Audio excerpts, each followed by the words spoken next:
কথায় কথায় যে রাত হয়ে যায় কি কথা রাখলে বাকি, আসলে কিছু কথা বলা হয়ে যায়, কিছু কথা বাকি থেকে যায়। বলা হয়ে যাওয়া কথাগুলোকে নতুন করে বলা এবং বাকি কথা যেটা বাকি আছে সেটা আবার বলা, এই সব নিয়েই আমাদের এই আয়োজন ফিজ আপ কথায় কথায়। আমি দেবাশিস বিশ্বাস, আপনাদের সবাইকে জানাচ্ছি সাদর আমন্ত্রণ। প্রতি পর্বের মতোই এবারও বেশ কিছু তারকা অতিথি আছেন আমাদের সাথে, আমাদের মাঝে, এবং আমাদের খুব প্রিয় দুটি মুখ আজকে উপস্থিত হয়েছেন আমাদের এই স্টুডিওতে, এবং তাদেরকে নতুন করে আসলে পরিচয় করিয়ে দেবার কিছুই নেই। তবু নিয়ম রক্ষার্থে আমাদেরকে পরিচয় পর্বটা এখনই সেরে ফেলতে হচ্ছে। আমাদের সাথে আছেন আমাদের সবার প্রিয় অভিনেতা মাজনুন মিজান, এবং আমাদের সাথে আছে আমার খুব প্রিয় একজন শানুরী দেবী শানু। ধন্যবাদ দাদা। আর আমিও কিন্তু আপনার কথার ভক্ত, মানে যদিও প্রোগ্রামটা আজকের কথায় কথায়, আমি সবসময় আপনার কথার ভক্ত। আর একটা কথা আমিও বিশ্বাস করি, আসলে কথা কখনো ফুরোয় না। একদম ট্রু। আমি একটু মিজান ভাইয়ের কাছে যাই প্রথমে, যে মিজান ভাই এবং শানু দুজনের কথাই বলি যে ব্যাকগ্রাউন্ড একটা খুব ইম্পর্টেন্ট জিনিস আমি মনে করি।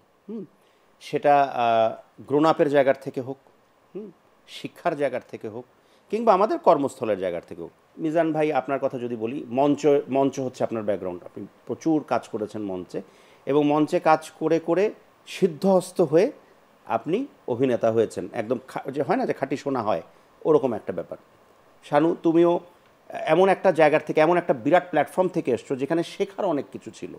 এবং আজকালকার সময় যেটা দেখা যায় যে আমরা কিছুটা শিখে এবং বেশিরভাগ না শিখেই আমরা বড় মঞ্চে হঠাৎ করে চলে আসি, এবং এসে যেটা হয় যে গুবলেট হয়ে যায় অনেক কিছু। তো ব্যাকগ্রাউন্ড কতটুকু ইম্পর্টেন্ট মিজান ভাই? ব্যাকগ্রাউন্ড ইম্পর্টেন্ট দাদা।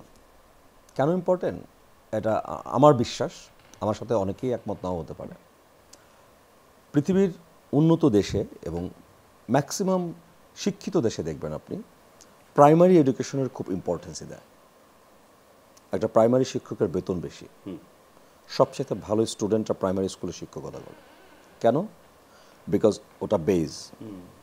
আপনার বাচ্চা, আমার বাচ্চা, অথবা আমরা প্রাইমারি স্কুলে যে শিক্ষাটা পেয়ে আসছি ওটা হচ্ছে মূল জায়গা, তারপর ফ্যামিলি।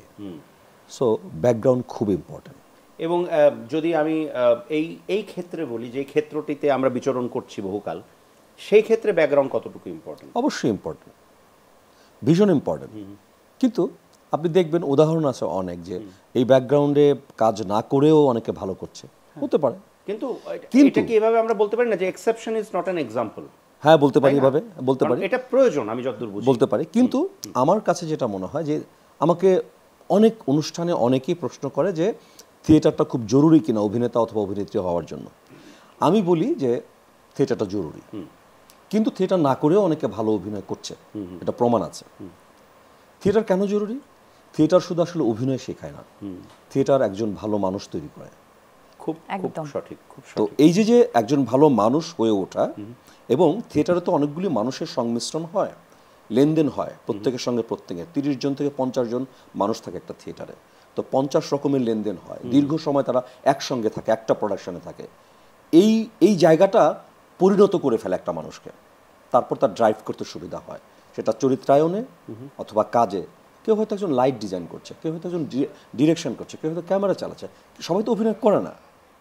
সো যেটাই করুক, ওকে কনফিডেন্ট করে তোলে, প্ল্যাটফর্মটা শক্ত হয়, ও সেটা ভালোভাবে করতে পারে ফার্দার। আমি একটা বিষয় অ্যাড করতে চাই মিজান ভাইয়ের কথার সাথে। আমার কাছে মনে হয় যে থিয়েটার একটা মানুষের, একটা শিল্পীর জীবনবোধ শেখায়।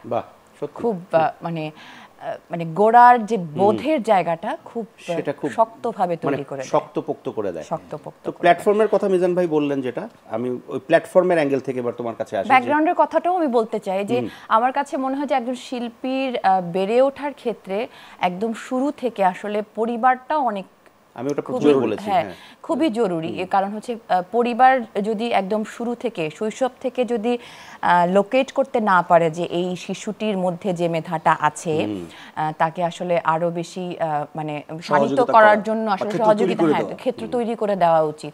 তো সেই জায়গাটা যদি পরিবার সহযোগিতা করে, তাহলে সেই শিল্পীর বেড়ে ওঠার জন্য শৈশব থেকে কিন্তু অনেকাংশেই সে মানে ওটা সহযোগিতা পেলে আমরা বলতে পারি যে শিল্পী তো হয়ে বেড়ে ওঠা অনেকটা, তাই না? Kind of. Exactly. আচ্ছা, এই যে প্ল্যাটফর্মের কথা বললো, যে তুমি যখন একটা সুন্দরী প্রতিযোগিতায় অংশগ্রহণ করলে, ওই যে প্ল্যাটফর্মটা, সেখানেও কিন্তু অনেক কিছু শেখানো হয়, অনেক কিছু। সেটা কতটুকু পরবর্তী তোমার এই জগতে বিচরণের ক্ষেত্রে কতটুকু ভূমিকা রেখেছিল? আচ্ছা, শানু। আমি এই কথার শুরুতে আমি পূর্ব কথায় একটু ফিরে যাই, কারণ হচ্ছে আমার শুরুটা আসলে পরিবার থেকে। আমার কাছে মনে হচ্ছে ব্যাকগ্রাউন্ডটা যেহেতু খুব ইম্পর্টেন্ট, যেটা বলছিলাম যে পরিবারের কাছ থেকে শিক্ষা, যেহেতু আমার মা নৃত্যশিল্পী এবং আমার বাবা একজন কবি, আমি একদমই সাংস্কৃতিক পরিমণ্ডলের মধ্যেই বড় হয়েছি। তো আমার শৈশব থেকেই আমি এত বেশি সংস্কৃতির মধ্যে বড় হওয়া মানুষ দেখে হয়তো বা আমার পরবর্তীতে এই ক্ষেত্রে, শিল্পক্ষেত্রের প্রতি যে ঝোঁকটা, যে ভালো লাগাটা, প্রেমটা তৈরি হয়েছে, সেটার পথে এগোনোর জন্য আসলে আমার এই প্ল্যাটফর্মগুলোর দরকার ছিল। এবং আমি যখন আসলে একটা পরিণত বয়সে এসে আমার এখনো মনে আছে, আমার বাবা সবসময় আমাকে এই উপদেশটা দেওয়ার চেষ্টা করেছেন যে না, পড়াশোনাটা আগে কমপ্লিট করো, কারণ তার পাশাপাশি হচ্ছে আমার এমনি সংস্কৃতি চর্চা চলছিল, আমি নাচ শিখছিলাম, গান শিখছিলাম, কবিতা আবৃত্তি সবই করছিলাম, থিয়েটারেও জয়েন করছিলাম। কিন্তু একটা কথা সবসময় আমার বাবা বলে গেছেন যে শিক্ষাটা জরুরি, কারণ একটা মানুষের আসলটাই এটা। হ্যাঁ, শিক্ষার জায়গাটা যদি শক্ত থাকে, বোধের জায়গাটা যখন ঠিক থাকে, তখন একজন মানুষ হিসেবে পথ চলতে তার আসলে অনেক বেশি দূর মানে সে যেতে পারবে। ওই ভাবনার জায়গা থেকে। শিক্ষাটা কেন জরুরি? শিক্ষা না নিয়েও একজন মানে জন্মগতভাবে একজন ভালো অভিনেতা হয়ে উঠতে পারে, অবশ্যই ভালো অভিনেত্রী হয়ে উঠতে পারে। কিন্তু যদি তার শিক্ষাটা থাকে, তাহলে সে অল ওভার ওয়ার্ল্ডের যে সংস্কৃতি বা তার যে পরিমণ্ডল, অভিনেতা অথবা অভিনেত্রী, তার যে অভিনয়, সেই যে ট্রানজেকশন, লেনদেন, সেটা শিক্ষা না থাকলে সে করতে পারবে না। আপনাকে তো আমার কমিউনিকেট করতে হবে, সেই কমিউনিকেটের ওয়েটা কি, ওটা তো এডুকেশন। অবশ্যই, অবশ্যই। মানে সেটাই, চারপাশকে দেখার যে অভিজ্ঞতা, এটা কিন্তু অনেক জরুরি একটা শিল্পীর জীবনে। তো যাই হোক, আমি প্ল্যাটফর্মের কথায় আসি, যে প্ল্যাটফর্মটা অবশ্যই গুরুত্বপূর্ণ একটা শিল্পীর জন্য, এবং আমার জন্য আমি বলবো যে বিশেষভাবে এটা আমাকে অনেক বেশি সহযোগিতা করেছে। আমার স্বপ্ন যে জায়গায় ছিল, আমি শিল্পী হিসেবে নিজেকে তৈরি করব, সেই জায়গাটা মানে এটা স্বপ্ন সোপান বলবো আমি লাক্সের এই প্ল্যাটফর্মটার কথা। কারণ আমি এক ধাপে আমি সিলেট থেকে আসলে একদম মূল জায়গায়, সেন্টারে চলে এসেছি, এবং সারা বাংলাদেশের মানুষ আমাকে চিনেছেন, জেনেছেন। তারপর থেকে আমার পথ চলা শুরু হয়েছে, একজন নতুন আর একটা যুদ্ধ শুরু হয়েছে নিজেকে প্রমাণ করার, অভিনেত্রী হিসেবে, শিল্পী হিসেবে। তো সেখানে আসলে আমার ওই কম্পিটিশনে, প্রতিযোগিতা চলাকালীন যে শিক্ষাগুলো ছিল, সেই শিক্ষাগুলো অনেকাংশে আমাকে অনেক সহযোগিতা করেছে। আমি যদি বলি যে কিভাবে একজন গ্রুমিংগুলো, কিভাবে একজন আর্টিস্ট আসলে পরবর্তীতে এই মিডিয়াতে বা কাজের ক্ষেত্রে আসলে যে নিয়মানুবর্তিতাগুলো মেনে চলতে হবে, সেগুলো শেখানো হয়েছে। তারপরে লাইফস্টাইল কিভাবে মেনটেন করতে হবে, কিভাবে কথা বলতে হবে। আলটিমেটলি এই কাজগুলি যারা করেছে তারাও কিন্তু থিয়েটার ব্যাকগ্রাউন্ড। হ্যাঁ, অবশ্যই, অবশ্যই। এবং ঘুরে ফিরে কিন্তু থিয়েটারই আছে। হ্যাঁ, এবং আমি যেহেতু থিয়েটারও করেছি সিলেটে, তো আমার কাছে মনে হয় যে থিয়েটারের ব্যাকগ্রাউন্ডটাও, থিয়েটারের শিক্ষাটাও আমাকে অনেকাংশে অনেক বেশি সহযোগিতা করেছে। মিজান ভাই, এই যে থিয়েটারের সংযুক্তি, আপনার জীবনে থিয়েটার আসলো এবং থিয়েটারে আপনি মন প্রাণ দিয়ে কাজ করলেন, তো থিয়েটারে আপনি যে সংযুক্ত হলেন, আপনার উদ্দেশ্যটা আসলে কি ছিল? একজন অভিনেতা হওয়া, নাম করা?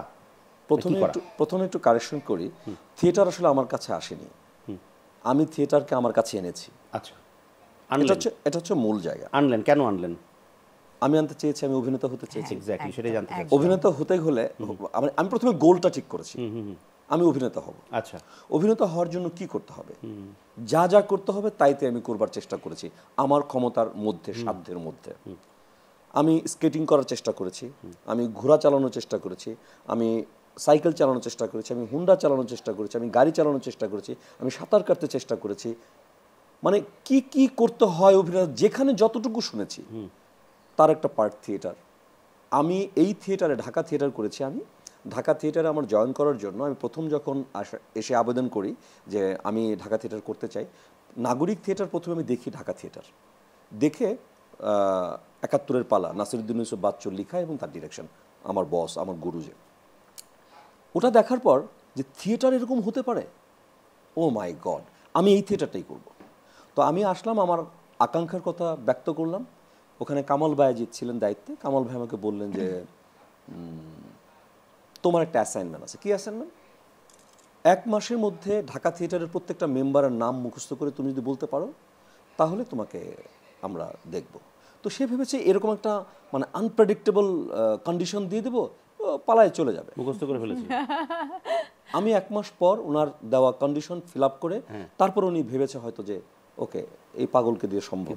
হ্যাঁ, পাগলামি তো প্রয়োজন। তারপরে আমি থিয়েটার করা শুরু করেছি। সো থিয়েটার আমার কাছে আসেনি, আমি থিয়েটারকে এনেছি আমার কাছে।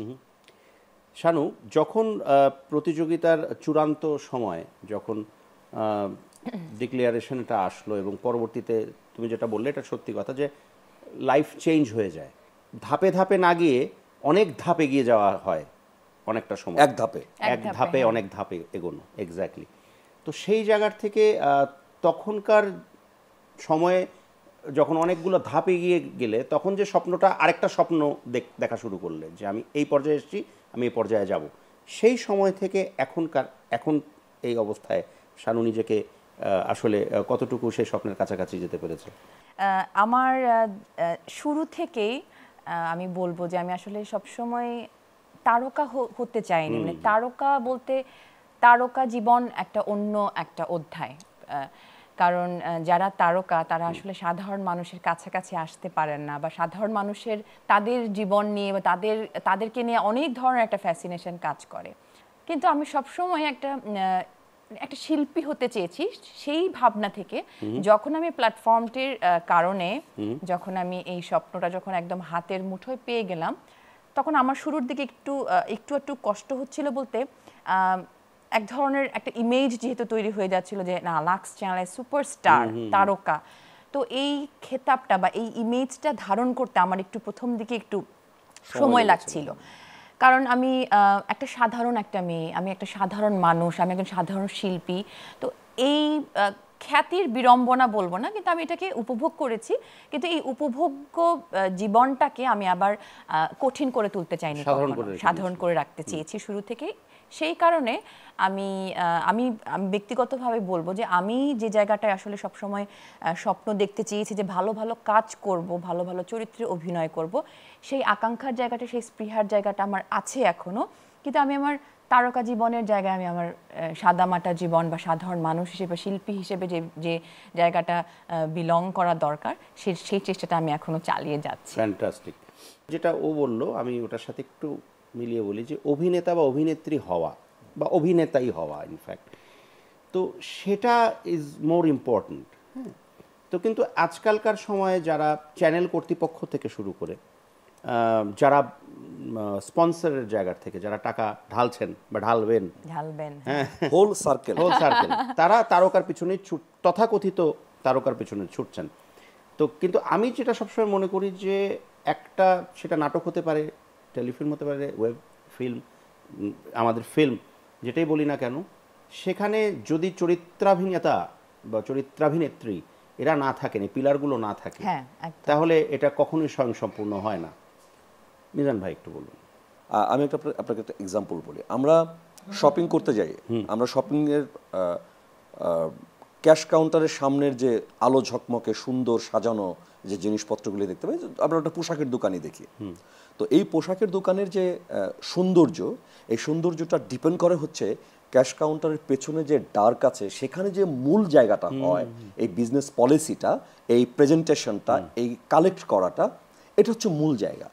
এই যে একটা ধাপে অনেক ধাপ এগিয়ে গেল না শানু, এই একটা ধাপে লাক্স চ্যানেলের সুপারস্টার হওয়ার যে জার্নি আছে, এই গল্পটা একটু জানা দরকার সকল। এটা টাফ জার্নি, অনেক কঠিন, এত সহজ না লাক্স চ্যানেলের সুপারস্টার হওয়া। তো যারা প্রোগ্রামটা দেখছেন বা আমাদের এখন এমন মনে হয় যে খুব সহজ বুঝি হয়ে যেতে পারি, দ্যাটস ওয়াই আমি এই কথা ফিরে গেলাম। এই প্রজন্মে আমি একটু ফিরে গেলাম এই কারণে, সরি। আচ্ছা, ফিরে যে গেলাম, আমি এখন এমন একটা জায়গায় যাব যেখান থেকে আমি বলবো যে আমি আবার ফিরে আসবো, মানে একটা বিরতিতে যাব, তারপর আমি আপনাদের কথা বলবো। প্রিয় দর্শক, কথা অনুযায়ী মাজনুন মিজানকে কথা দিয়েছি যে ফিরে আসবো, এটা বলবো। তো আমরা এখন একটু যাচ্ছি, আমরা আবার ফিরে আসবো এই ছোট্ট বিরতির পর, আমাদের সাথেই থাকুন।